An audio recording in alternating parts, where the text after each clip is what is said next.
To make coffee, make sure your water tank at the rear is full of water. Power your machine on.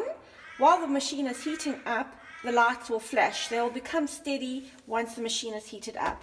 If you're having milk, fill your milk container, press it in firmly, get your glass in place, pop your coffee pod in. In this case we're choosing a flat white, and you press the button, and that is how we make coffee.